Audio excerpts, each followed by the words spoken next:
Okay, this is the video tutorial for the first lesson in Module 5.1, where we're going to look at rules of exponents, and specifically students will be able to apply the key rule to positive exponent questions. And we'll look at negative exponent questions in a later unit. And we're going to focus mainly on the rule for multiplication today. Now, we started off the class with a warm-up, which you certainly don't need to complete, but we just want to remind ourselves what certain things mean. Like, for example, cubed means 3 times 3 times 3. 3 of whatever this is. 8 squared means 8 times 8 because there's a number 2 there. And similarly, 5 cubed would mean 5 times 5 times 5, etc. And you can work those out. To do a square root, you're looking for which number multiplied by itself gives you that number. So 10 times 10 is 100, 2 times 2 is 4. And if we're not sure what any of those answers are, we can actually work them out on our calculator as well. So to get the square root button, that again. To get the square root button, we're going to do shift and x squared, and then we can just type in the number, which is why we had the answer 10 here. Now you'll also see at the top of the screen here, we also have a cube root question. We have a cube root here, which number multiplied together 3 times gives you 64. That would be shift and left parentheses, and then you can just type in a number. And the reason the answer is 4 is 4 times 4 times 4 gives you 64, or 4 cubed also gives you 64. So that's another way you can actually answer these questions as well. 3 to the power of 3, use the caret symbol, the up arrow. And 8 squared, 8 to the power of 2. Or you can just press the squared button as well. So there's a few different ways that you can actually start to work out some of those answers if you're trying to figure out what they are. Now, first thing I wanted to talk about was multiplying numbers with the same base. So a bit of vocabulary first of all. Base refers to the number here, and this refers to the exponent. So 8 cubed, for example, means 8 times 8 times 8. And 8 squared means,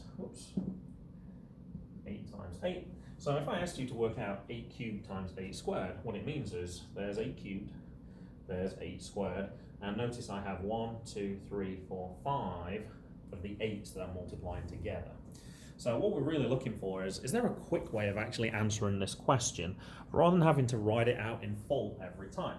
And of course there is. Notice the exponents here, the 3 and the 2, and it gives us 5. Because we start with 3, we add 2 more in, so it gives us 5, therefore the answer is 8 to the power of 5. Notice what I didn't do though, which a lot of students do, is I didn't say 8 times 8 is 64 and then put 64 to the power of 5. So you keep the base the same, but you add the exponents together when you do that question. Now to practice that, we have a couple of extra questions with a few more terms in.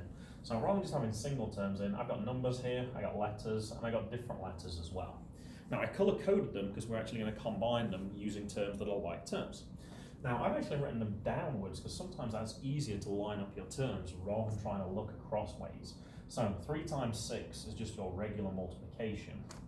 On the x times here, x times x, notice there's 2 x's, so I can put x squared.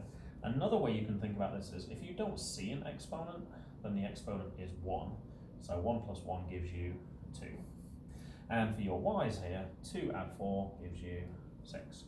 And you can do that one fairly quickly. Now you should try this second one and pause the video to see if you can get the answer, and then you can unpause to find out the real answer. So I did the same thing again. I actually wrote them vertically above each other and I lined up terms. Notice there's only one number for this one, and there's only one term with an x and only one term with a z. But there are 2 terms that have a y in, so we're going to focus on those as well. So as we start to write down our answer, notice we only have one number, which is 8. Notice we only have one term with an x. Now we do have 2 terms with a y, so we add the exponents together. So 3 add 6 is 9. And then for the z, there's just that single term again, so we just write it down. So the basic format when we're trying to write our answers down is numbers first, letters second, and then try and put it in alphabetical order. Now we also looked at the rule for division as well. So I started by asking out, what does 11 to the power of 5 mean? What does 11 squared mean? And then what does 11 to the 5th divided by 11 squared mean? Which is what you can see here. Now, when you were in middle school, when you had something that was common on top and bottom, you just crossed it out. So if I do that here, notice that what I get left with is 3 11s, or in other words, 11 cubed. So basically we're cancelling out terms on top with terms on bottom, and what we're actually doing is we're subtracting. I had 5 on the top, I had 2 on the bottom, so when I subtract them, that leaves me with 3 left over. So that's a shorthand way of doing that question. Notice I didn't do 11 divided by 11 is 1. All I did was I subtracted the exponents, but I kept the base the same.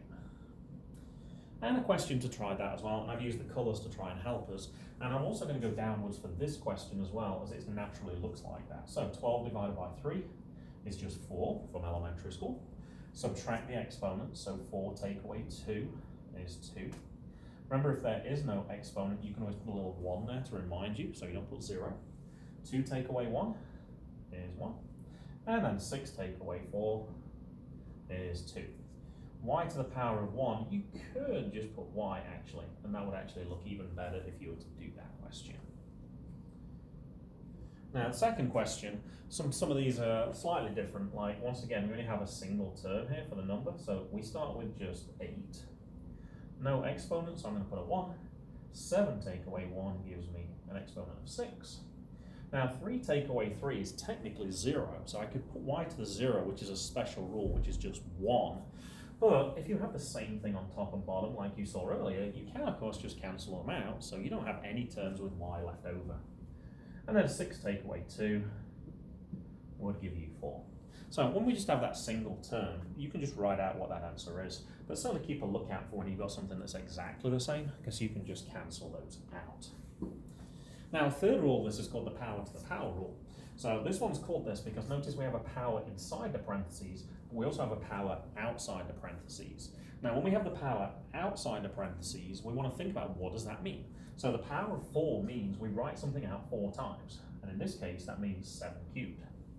Now, when we're working out the answer to this is actually that first rule. When we're multiplying, we just add the exponents together. So 3 plus 3 plus 3 plus 3 is 12. Notice I did not do 7 times 7 times 7 times 7.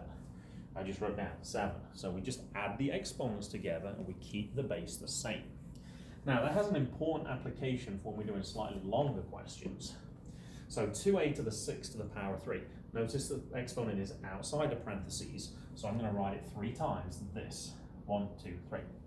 Now I can work out what this is. 2 times 2 times 2 is 8. A to the 6, a to the 6, a to the 6. As I'm multiplying them, I add the exponent. So 6 add 6 add 6 is 18.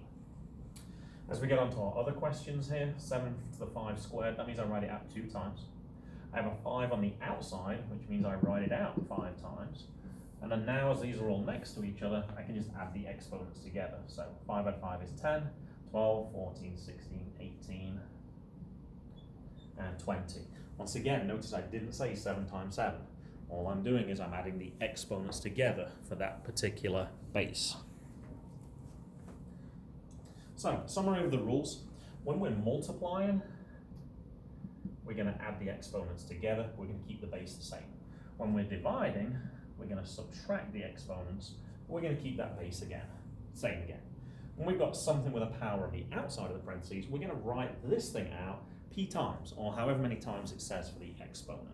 So I give a couple of examples here. So when it says squared, write it out 2 times. 3 add 3 gives you 6.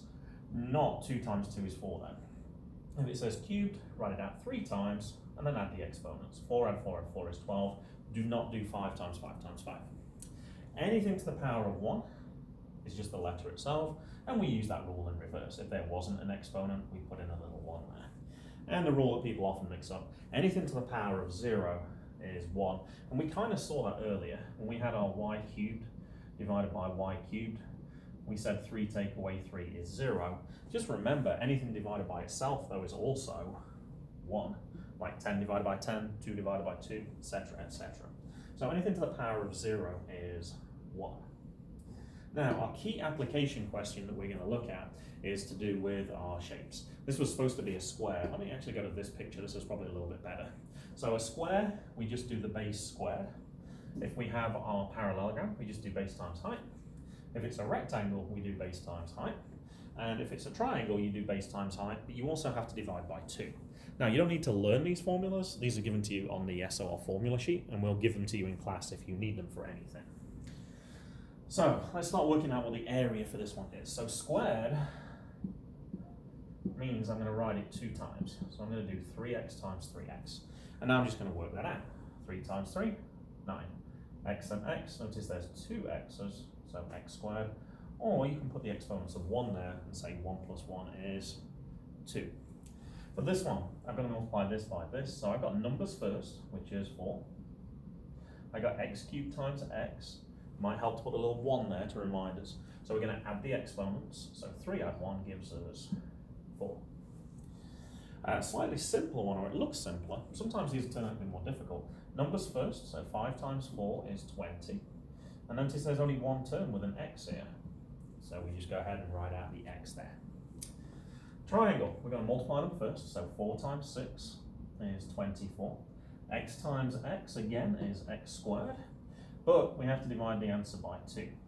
And like we saw when we're dividing, you want to divide like terms. So 24 divided by 2 is 12. And then it just says x squared. So our answer would just be 12x squared. And for students who want to practice on the IXL exercises, Algebra 1, Y2 is very good for this type of question, and Y5 is very good for the power to the power question as well.